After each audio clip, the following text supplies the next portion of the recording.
Good morning. It's Tuesday morning, May 26th, the day after Memorial Day. So we're coming to you a bit late this week. I do hope everyone had a chance to at least relax a little bit over the weekend, and more importantly, remember the significance of the holiday. It's not to celebrate the beginning of summer. It is to commemorate those who died in the service of this country. And I just hope people remember that significance and kept it as such. And also, um, in this very interesting time period that we're living in with a pandemic and restrictions on our activities and many self-imposed restrictions, one thing I would like people to do, if you are conscious of it as it happens, as you go through however your work situation is configured right now, whether you are going to your workplace or attempting to work from home, or whether you're observing people in public settings, either in recreation or in doing necessary activities and everything. It is unfortunate that we are in this circumstance. No one predicts a public health issue, but one thing we do have available to us right now is a tremendous chance to observe the way people behave in organizations, in informal and formal organization settings. It is just a laboratory out there. And as we go through the concepts and the uh, information and the models that we present in this course and in others like it, I really urge you just to take the opportunity and consider what you're seeing, what you're experiencing, what you're doing, what your colleagues are doing, what your family and friends are doing, uh, in a little bit of a more scientific light, and just look at it. What's going on here? How are people behaving? Why do they behave that way? What are the forces at work in every setting that we see?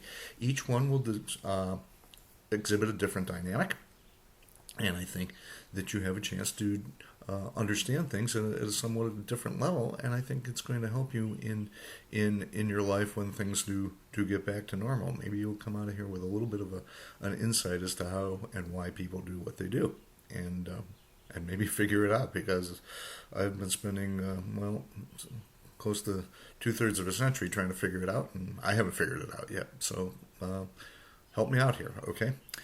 Folks, one thing I do want to talk about was the transition that we'll make from this week, from this past week, excuse me, to this coming up, the week number 4. And it's kind of hard to realize that we are entering the 4th week. So we're moving towards the midpoint of the course.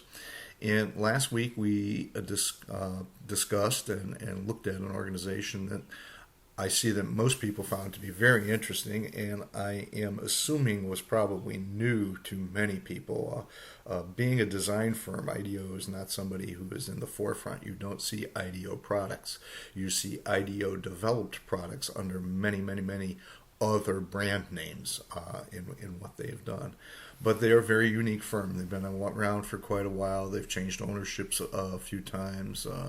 Actually, was reading a few weeks ago, referenced the chairman that was referenced in the video. Tim Brown is finally he has stepped down as CEO some time ago. Is actually, I think, retiring.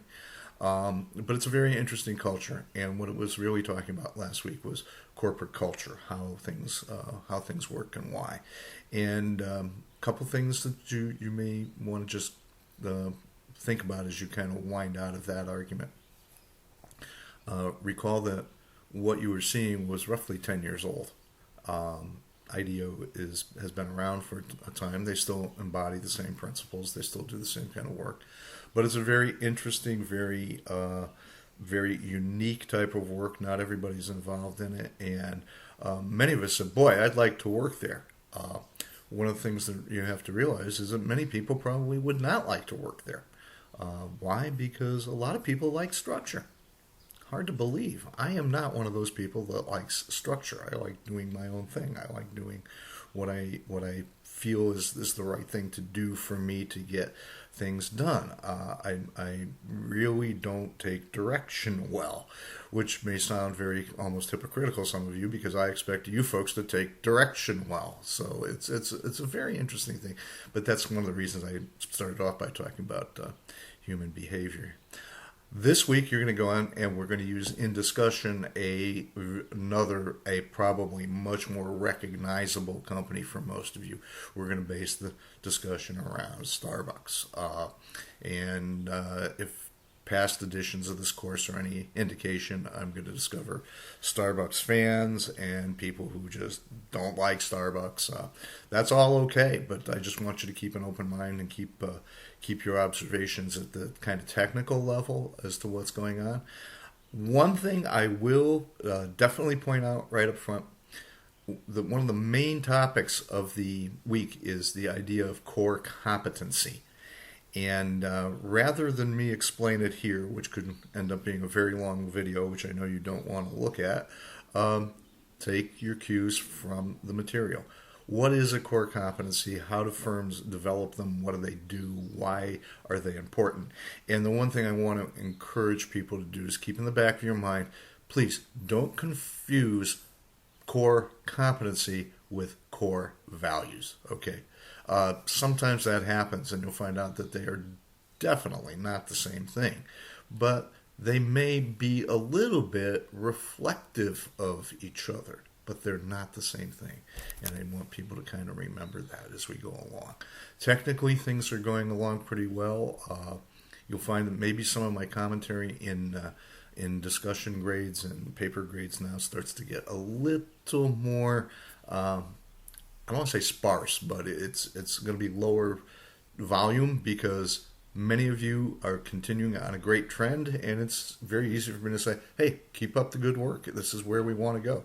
Several of you have made adjustments based on comments that I've made. There's no need for me to tell you that comment over again. Okay, and as always, I'm trying to keep things in a very constructive way. So thank you for many of you. It's very evident when I see the work that's being done that people have taken some of the comments that I have made and put them to use. So this is very, very gratifying to me, and I hope you're finding it helpful.